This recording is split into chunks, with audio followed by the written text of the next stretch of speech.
এটা big breaking news হয় গধূলি আহি পৰিছে এটা ডাঙৰ খবৰ ৰূপহীহাটত সাংসদ ৰকিবুল হুছেইনক দুৰ্বৃত্তৰ আক্ৰমণ ভয়ানক আক্ৰমণ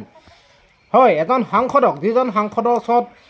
এনি টাইম কটকটীয়া নিৰাপত্তাৰক্ষী থকাৰ পিছতো কেনেকৈ আক্ৰমণ কৰিব পাৰিলে আপোনালোকে এই ভিডিঅ'টো চাওক ভাল ধৰণে হয় এই সময়ত সদনতো উত্তপ্ত পৰিস্থিতি সৃষ্টি হৈ গৈছে ৰকিবুল হুছেইনক আক্ৰমণ কৰাক লৈ গতিকে চাওকচোন কিনো হল আসলতে ঘটনাটো সবিশেষ আপোনালোকে চালে গম পাব এগৰাকী জনপ্ৰতিনিধি সাংসদ ৰকিবুল হুছেইনক গুৰুলকৈ প্ৰহাৰ এগৰাকী সাংসদক আক্ৰমণ কৰাক লৈ তীব্ৰ প্ৰতিক্ৰিয়া কিন্তু প্ৰশ্ন উত্থাপন হৈছে সাংসদ ৰকিবুল হুছেইনক আসলতে কোনে আক্ৰমণ কৰিলে দিন দুপৰতে দুৰ্বৃত্তৰ আক্ৰমণৰ বলি হৈছে এতিয়া সাংসদ ৰকিবুল হুছেইন ৰূপহীহাটত কোনে আক্ৰমণ কৰিলে সাংসদ ৰকিবুল হুছেইনক গুৰুলকৈ প্ৰহাৰ কৰা হৈছে সাংসদ গৰাকীক আৰু তাৰ পাছত এতিয়া সৰ্বত্ৰ প্ৰতিক্ৰিয়াৰ সৃষ্টি হোৱা দেখিবলৈ পোৱা গৈছে এগৰাকী জনপ্ৰতিনিধি যিগৰাকীৰ হাতত বা কাষত থাকে এনি টাইম বা প্ৰত্যেকটো মুহূৰ্তত থাকে নিৰাপত্তাৰক্ষী আৰু সেইগৰাকী জনপ্ৰতিনিধিক এতিয়া আক্ৰমণ কৰা হৈছে দুৰ্বৃত্তই তেনেহলে এইখন ৰাজ্যত সাধাৰণ দুখীয়া দৰিদ্ৰ জনতা কেনেদৰে এতিয়া সুৰক্ষিত হৈ থাকিব এই প্ৰশ্ন এতিয়া সৰ্বত্ৰ উত্থাপন হোৱা দেখিবলৈ পোৱা গৈছে কিন্তু ঘটনাস্থলীত পৰিস্থিতি নিয়ন্ত্ৰণ কৰিবৰ বাবে এতিয়া আৰক্ষীয়ে গুলী চালনা কৰিবলগীয়া হৈছে ঘটনা সংঘটিত হৈছে নগাঁৱৰ ৰূপহীহাটত আমি সবিস্তাৰে বিতং খবৰ লৈ অহাৰ চেষ্টা কৰিম কোনে আক্ৰমণ কৰিলে সাংসদ ৰকিবুল হুছেইনক সাংসদ ৰকিবুল হুছেইনক কোনে আক্ৰমণ কৰিলে এগৰাকী সাংসদক আক্ৰমণ কৰাক লৈ এতিয়া তীব্ৰ প্ৰতিক্ৰিয়া ৰাজ্যৰ ইমূৰৰ পৰা সিমূৰলৈকে বা দেশৰ ৰাজনৈতিক প্ৰেক্ষাপটতো এতিয়া প্ৰতিক্ৰিয়া অব্যাহত হোৱা পৰিলক্ষিত হৈছে ধুবুৰীৰ সাংসদ ৰকিবুল হুছেইনৰ ওপৰত ভয়ংকৰ আক্ৰমণ কৰা হৈছে আৰু ৰূপহীহাটৰ নতুন বজাৰত সংঘটিত হৈছে এই ঘটনা যি ঘটনাই জোকাৰি গৈছে এতিয়া সমগ্ৰ ৰাজ্যৰ ৰাজনৈতিক প্ৰেক্ষাপট মুখত কাপোৰ বান্ধি আহি দুৰ্বৃত্তৰ দলৰ প্ৰহাৰ সাংসদগৰাকীক ৰকিবুল হুছেইনৰ লগতে সাংসদগৰাকীৰ পুত্ৰ তানজিল হুছেইনকো আক্ৰমণ গুণাবাৰীলৈ গৈ থকাৰ অৱস্থাতে আক্ৰমণ কৰা হৈছে এতিয়া সাংসদ ৰকিবুল হুছেইনক ধুবুৰীৰ সাংসদগৰাকী এনেদৰে এতিয়া দুৰ্বৃত্তৰ আক্ৰমণৰ বলি হ'বলগীয়া হৈছে গুলী ফুটাই দুৰ্বৃত্তৰ পৰা সাংসদগৰাকীক ৰক্ষা কৰিছে নিৰাপত্তাৰক্ষীয়ে আৰু নিৰাপত্তাৰক্ষীৰ অস্ত্ৰ কাঢ়ি নিয়াৰো চেষ্টা কৰিছিল দুৰ্বৃত্তৰ দলে আৰু দুৰ্বৃত্তৰ আক্ৰমণত ৰাজপথত বাগৰি পৰে ৰকিবুল হুছেইন ৰাজপথতে বাগৰি পৰিছে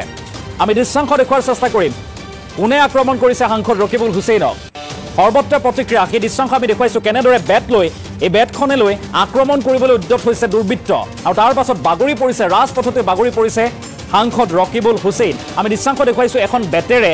দুৰ্নখতীয়া মাৰ সোধোৱা দেখিবলৈ পোৱা গৈছে সাংসদ ৰকিবুল হুছেইনক আৰু তাৰ পাছত স্কুটি চলাই গৈছিল আৰু তাৰ পাছতে তেখেতে বাগৰি পৰিছে ৰাজপথত আৰু ৰকিবুল হুছেইনে এনেদৰে হেলমেট পিন্ধি নিজৰ প্ৰাণ ৰক্ষা কৰাৰ চেষ্টা কৰিছে আৰু তাৰ পাছত ঘটনাস্থলীৰ পৰা পলায়ন কৰিছে সাংসদ ৰকিবুল হুছেইন আৰু উত্তপ্ত পৰিৱেশে বিৰাজ কৰিছে ৰূপহীহাটৰ নতুন বজাৰত সংঘটিত হৈছে এই ঘটনা উইথ এম্বিয়েন্স আমি সেই দৃশ্যাংশ দেখুৱাৰ চেষ্টা কৰিম এনেধৰণৰ পৰিৱেশে বিৰাজ কৰিছে মন কৰক এক উত্তপ্ত পৰিস্থিতি কিন্তু এতিয়া প্ৰশ্ন উত্থাপন হৈছে দিন দুপৰতে এইখন ৰাজ্যত এইখন অসমত এগৰাকী জনপ্ৰতিনিধিক এগৰাকী সাংসদক আক্ৰমণ কৰাৰ ঘটনাক লৈ এতিয়া তীব্ৰ প্ৰতিক্ৰিয়া অব্যাহত আছে কোনে আক্ৰমণ কৰিলে সেই প্ৰশ্ন এতিয়া উত্থাপন হৈছে আৰু সমান্তৰালভাৱে এগৰাকী সাংসদক বা এগৰাকী জনপ্ৰতিনিধিক যদি এনেদৰে আক্ৰমণ কৰিব পাৰে দুৰ্বৃত্তই তেনেহ'লে সাধাৰণ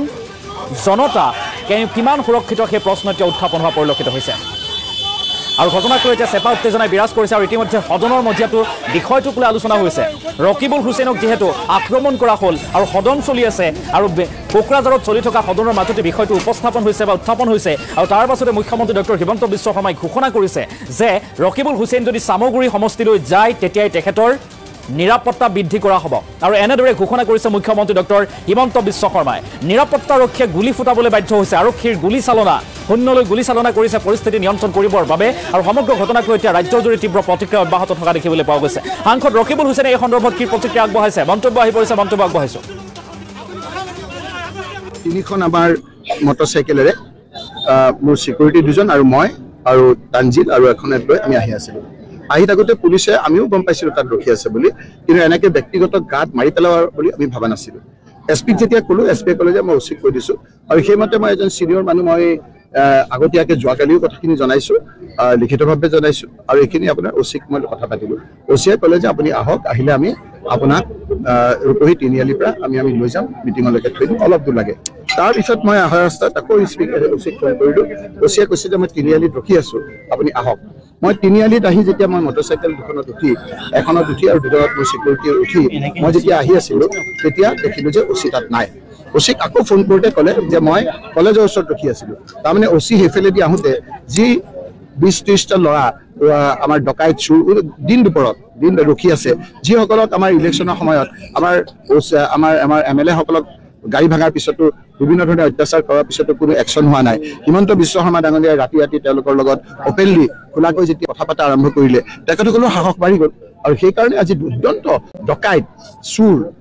মাৰ্ডাৰ কেছৰ আসামী স্পষ্টকৈ সকলো জানে, ভিডিঅ'ত আমাৰ কথাবিলাক আছেই। মোক তেওঁলোকে ব্যক্তিগতভাৱে তাত আক্ৰমণ কৰে, হাতত বিভিন্ন ধৰণৰ অস্ত্ৰ শস্ত্ৰ লৈ আহিছে, তেখেতসকলে অস্ত্ৰ শস্ত্ৰ লৈ মোক মাৰিবলৈ আহিছে, আৰু তেতিয়া উপায়হীন হৈ মোৰ এজন চিকিউৰিটিটো ভয়ত পলালেই। চিকিউৰিটিটো বোধহয় তেনেকেই দিছে, তেওঁলোকে দিছে, কাক দিব লাগে মই নাজানো। এজনৰ লগত একেবাৰে তেওঁ হেতাৰ ওপৰত লগাইছে, তেওঁৰ গুলিৰ শব্দও মই শুনিছোঁ, বোধহয় ওপৰলৈ দিছে। তাৰপিছতে আমাৰ G3খন আমাৰ মটৰচাইকেল আহিছিল, সেই মটৰচাইকেলখিনি স্কুটাৰখিনি আপোনাৰ ভাঙিছে। মই যেতিয়া তাৰপিছতো স্কুটাৰতে বহি আছোঁ, তাৰপিছত মোক তেওঁলোকে হত্যা কৰিবলৈ বিচাৰিছে, বিভিন্ন অস্ত্ৰৰে মোক মাৰিবলৈ বিচাৰিছে। মোক এতিয়া মই এইবিলাক কথা নকওঁ আৰু মানুহৰ মন ভাঙি যাব। বিভিন্ন ধৰণৰ অত্যাচাৰ কৰিছে। মই এতিয়াও কেছটো দিবলৈ যোৱা নাই, নিয়মতে এইটো চৌমতৰ কেছ তেওঁলোকে ল'বই লাগে। কোনে মাৰিছে সেই কথাখিনি তেওঁলোকে নিজে দেখিও আছে। এইটো কথা এইটোৱেই যে মই মোৰ 4বাৰকৈ আক্ৰমণ কৰাৰ পিছত পুলিচে এটা এছেছমেণ্ট কৰে বছৰি যে কাক চিকিউৰিটি দিব লাগিব, কাক আপোনাৰ এস্কৰ্ট দিব লাগিব। সেই অনুপাতে যেতিয়া সৰ্বানন্দ সোণোৱাল ডাঙৰীয়া মুখ্যমন্ত্ৰী আছিল, মোৰ বিৰুদ্ধে আপোনাৰ বিভিন্ন ধৰণৰ ভিজিলেন্স কেছ লগাইছিল, কিন্তু তেওঁৰ দিনৰ ইণ্টেলিজেন্সে তেওঁৰ পুলিচে গম পাইছিল যে মোক আক্ৰমণ কৰিব বহুতে। ইতিমধ্যে 4টা-5টা ৰেকৰ্ডে হৈছে আপোনাৰ পুলিচৰ, গতিকে মোক এস্কৰ্টখনত লোৱা নাছিল। আজি কেইদিনমানৰ আগত আপোনাৰ স্পীকাৰক জনোৱাৰ পিছত স্পীকাৰৰ এখন চিঠি দিয়া ৰেকৰ্ড মোৰ তাত আছে। মাজতে মোক তেওঁ এস্কৰ্ট দিলে, কিন্তু পিছত আকৌ এস্কৰ্টটো উঠাই দি আজিৰ তাৰিখটোৰ লগত ডাইৰেক্টলি মুখ্যমন্ত্ৰী জড়িত। মুখ্যমন্ত্ৰী জড়িত নহয়, SP কোৱাৰ পিছত অন্ততঃ SP এইখিনি কথা ল'লেহেঁতেন। খুচিয়ে অন্ততঃ নিজেই দায়িত্ব লৈ এই কামখিনি অকণমান মিটিঙলৈ ইয়ালৈ অহাৰ ক্ষেত্ৰত অকণমান সুবিধা কৰি দিলেহেঁতেন। গতিকে তেওঁ ভাবিছে যে একফালে গৌৰৱ গগৈক আক্ৰমণ কৰিছে, একফালে ভূপেন বৰাৰ পৰিয়ালক তেজপাত আদি কৰি পেলাই আপোনাৰ বিভিন্ন ধৰণেৰে তেওঁ আজি ষড়যন্ত্ৰ কৰিছে, আৰু মোৰ মুভমেণ্টটো ৰেষ্ট্ৰিক্ট কৰিবলৈ বিচাৰিছে। আজি আপোনালোকে দেখিছে মই ধুবুৰীলৈ গৈছোঁ, তাতো কোচ-ৰাজবংশী মানুহসকলে আহিছে, বিভিন্ন জাতি সম্প্ৰদায়ৰ লোকে আজি কংগ্ৰেছলৈ আগুৱাই আহিছে। আজিৰ তাৰিখটো বৰ গুৰুত্বপূৰ্ণ।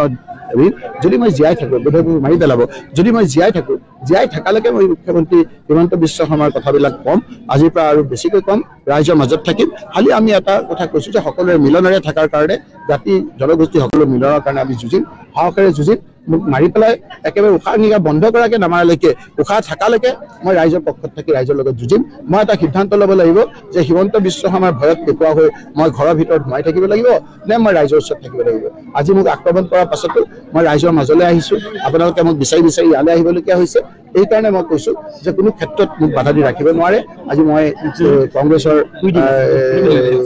পতাকাৰ তলত থাকি মোক ৰাইজক সেৱা কৰাৰ কাৰণে মই প্ৰস্তুত। সেইকাৰণে মই আজি এই কথাখিনি আপোনালোকৰ যোগেদি ৰাইজক জনালোঁ। পুলিচৰ একশ্যন হয়নে নহয় আমি চাই লওঁ। ডাইৰেক্টলি SP আৰু OC জড়িত, আৰু এই ক্ষেত্ৰত তেওঁলোকে যিকেইটা দুষ্কৃতিকাৰী আছে সেই দুষ্কৃতিকাৰী কোনো ধৰণৰ একশ্যন নলয়, ভেৰিয়েবল অফেন্স বুলি কৈ পেলাই তেওঁলোকে এৰি দিব। গতিকে পুলিচকো কিবা আপোনাক কৈ পেলাই লাভ আছে বুলি মই নাভাবোঁ, এনেকৈ বহুতো কৈছোঁ। আপোনালোকৰ বোধহয় সাংবাদিকসকলেও আজি আপোনাৰ যিটো যদি লাইভ টেলিকাষ্ট হৈ আছে, লাইভ টেলিকাষ্ট নহ'লেও কাট এণ্ড পেষ্ট কৰি কিখিনি কথা উঠায় সেই কথাখিনিতো আমি নাজানো, কিন্তু মোক কেনেকৈ কৰাটো মই ভাবোঁ যে এইটো এটা হিমন্ত বিশ্ব শৰ্মাই যে ভয় খাইছে সেইটো এটা জ্বলন্ত উদাহৰণ।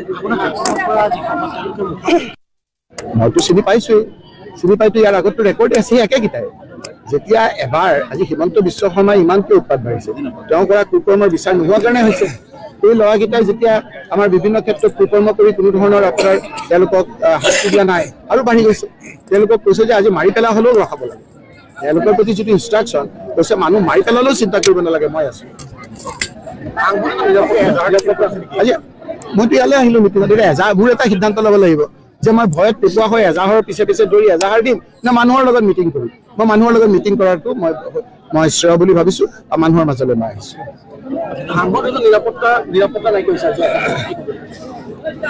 নিৰাপত্তা নাইকিয়া হৈছে হিমন্ত বিশ্ব শৰ্মা। সেইকাৰণে নিত্য নতুন বিভিন্ন ধৰণৰ কেছ মামলা ষড়যন্ত্ৰ কৰি তেওঁ ৰাজনৈতিকভাৱে জীয়াই থাকিবলৈ বিচাৰিছে। ইতিমধ্যে আমাৰ ঝাৰখণ্ডৰ ৰাইজে যিটো তেওঁৰ প্ৰতি বিচাৰ কৰিলে, অসমৰ ৰাইজেও যে সেইটোৱে বিচাৰ কৰিব, তেওঁ যে 26ত মুখ্যমন্ত্ৰীৰ পৰা আঁতৰিব সেই কথাটো